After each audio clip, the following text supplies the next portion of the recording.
This morning on BRN, children of divorce face a greater stroke risk. Joining me now to discuss this, Dr. Esme Fuller-Thomson of the University of Toronto. Dr. Fuller-Thomson, great to see you. Thanks for joining us this morning. Thanks for having me. You know, I think this is amazing research that we're going to talk about this morning. Before we get into the nitty-gritty, how did you come up with the idea to study the correlation between divorce, children of divorce, and stroke?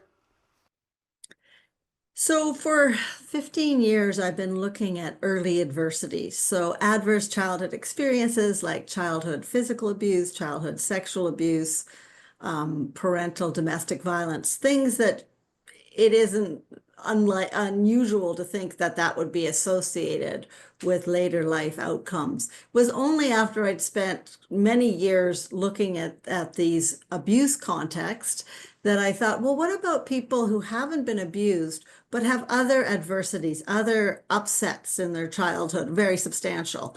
And that's what drove me to looking at parental divorce. Stroke is one of the leading causes of death, and I'm a gerontologist, so I'm interested in later life health. So that was the logical follow-up about, is there an association there? And I did in a study using 2010 data, which I published in 2015, showing this association. And remarkably, nobody else had followed it up ever since. And I wanted to see, is it still in place? Now, part of it is that stroke happens to you later in life, and parental divorce was very stigmatized for people who were in the 1930s, 1940s, 1950s. Parental divorce was rare, and it tended to be, broken families. It had a lot of stigma around it. So I wondered, is it really that was driving it, sort of the stigma, or is there something unique about the parental divorce experience itself? So this recent publication, we followed it up with data from 2022. So some of these people were in the 1950s, they were in the 1960s when their parents got divorced. By definition, in my study, you had to have parental divorce before the age of 18, because we anticipate that when you're launched, if your parents divorce when you're in your 20s or 30s, it probably has less economic impact on you and less social impact, in that you're not moving from place to place and all of those other consequences. So is it more, based on your research, is it more the stresses that it places on the children, meaning, having to live with, one parent versus the other? And I'm kind of shaping it in the context of today, but is it the stresses of that, or is it more tied to the prevalence of stroke risk tied to what was the stigma of divorce, or both? Well, we're thinking that stigma may be less important than we'd originally thought, because we replicated a study. So there's as you may know, in social science and science research, there's what we call a replication crisis. So you're more confident that the association is true if you look at two completely different populations. So in our case, we looked at 2010 and 2022 and found the same association. So because the 2022 older adults had aged during the 1950s and 1960s, well, certainly 1960s, when it wasn't quite as stigmatized, we think that that's probably not the only factor. We also took into account some of the other trajectories of divorce. So the issue with parental divorce, particularly in the before the 1960s, was it has a major impact on your contact with your non-custodial parent. So particularly, we were anticipating that, particularly for young men, losing their fathers, contact with their fathers may have been very stressful, but for women too. We also know that throughout the whole time period and into today, parental divorce tends to have a serious economic impact on families. So you're trying to split resources and have two households going. And that tends to mean that there's downward social mobility. So we don't unfortunately have information on childhood economic situation, but we took into account your adult economic situation. We also took into account how much education you have, because sometimes in homes of parental divorce, particularly in the 1950s and before, people might have had to leave high school or not go to university because there was not the funds to do so. But that didn't change. Like when we found this 60% higher risk of stroke, that's after we've taken into account your adult income, your adult education, and we also took into account social support, because we wondered if it would undermine people's willingness to trust others and to build social networks because of the potential consequences of the divorce itself and that primary trust relationship.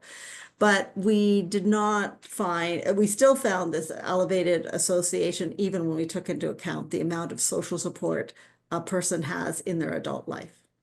And doctor, do you believe or think that, and past is not prologue, so just asking a hypothetical here, but as divorce has become, I'm not going to say popular, but more prevalent in our societies, whether it's in Canada or the U.S., I think somewhere close to the neighborhood of 50% of all marriages end in divorce. So it's a lot more prevalent. The stigma has gone down. I think we all agree. But would you expect, because of these factors, that maybe future generations, the stroke risk in these types of circumstances would come down just because of those factors, potentially? Well, I certainly hope so. So there is less stigma for sure. There's still the economic impact, which poverty in childhood is bad for all kinds of health outcomes in later life, not just stroke. But what one positive trend I see is that in children of divorce have more contact now with both parents, like the non-custodial parent or their shared custody, but the dads are more involved than they were historically. And I think the more people you have loving you and cherishing you and thinking you're the center of the universe when you're young, the better it is for your well-being and your self-esteem and your confidence. And the more likely it is that they're pooling resources to help you get to university, because education is very protective in that you have better jobs, you have less stressful jobs. So I also, for children who are struggling in the context of divorce, certainly there are good talk therapy interventions as well. We don't know what's causing this excess risk. My hypothesis, it's an internalized stress response that is hypervigilant. And if your stress response is high in childhood, it may change a little bit how your brain is forming, but also how you respond to other stressors later in life. You may react, your body reacts to stressors. That we're guessing that, we don't know.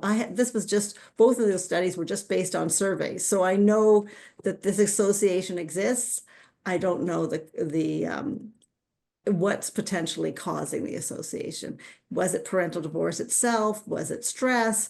Was it some other factor that I didn't think of, but I needed to take into account? So I controlled for everything, the usual suspects. And I just want to emphasize how big a factor this is. So 60%, I don't know if it sounds big, but That this sounds is big to me. oh yeah, well, it's as big a risk factor as having diabetes. We all know that diabetes puts your risk for everything, including stroke, up. That's well known.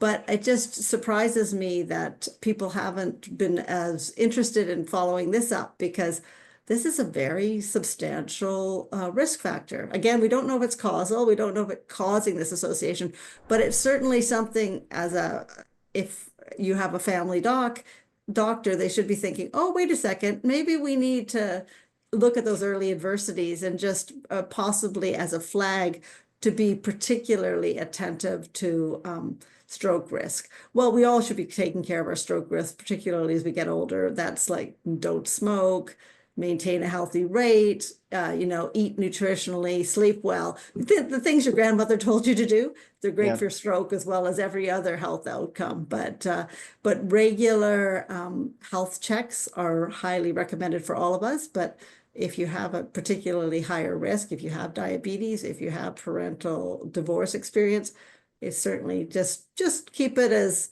a little nudge to get you to the doctor. Yeah, and very important, of course. And one of my questions was going to be, how do we get the word out? How do we educate? It sounds like the primary care physicians are the proper point to at least connect with these children of divorce. Doctor, how do you follow up on this work? What's the next step in what next phase in this process of your work? Well, I'd like to look at parental divorce and other of the leading heart and other risk factors to see if there's an association. I guess I need to emphasize that this study, we took out everybody who had been sexually abused, physically abused. So we wanted to say, what's parental divorce in a relatively healthy home environment, like not a dysfunctional home environment. I would love to know that, to explore that more fully, because luckily most children of divorce are not sexually or physically abused. They're in a healthier environment. So that's just something to flag, that normally when people think about early adversities, they're only thinking about the most extreme, which are health risks for sure. But there's a much wider percentage of the population who are exposed to something like parental divorce without the most extreme abuse context. Well, it's certainly important information. And if all these early childhood issues can have such a negative impact in the future, we probably want to get ahead of it. Doctor, we're going to have to leave it there. Great research. Thank you so much for joining us, and we look forward to having you back on the program again very soon. Thank you. Thank you so much. It was a pleasure to just talk with you today. And don't forget to subscribe to our daily newsletter, The Morning Pulse, for all the news in one place. Details, of course, at our website. And your subscription helps support all this great BRN content. And don't forget, we're back again tomorrow for another edition of BRN. Until then, I'm Jeff Snyder. Stay safe, keep on saving, and don't forget, roll with the changes.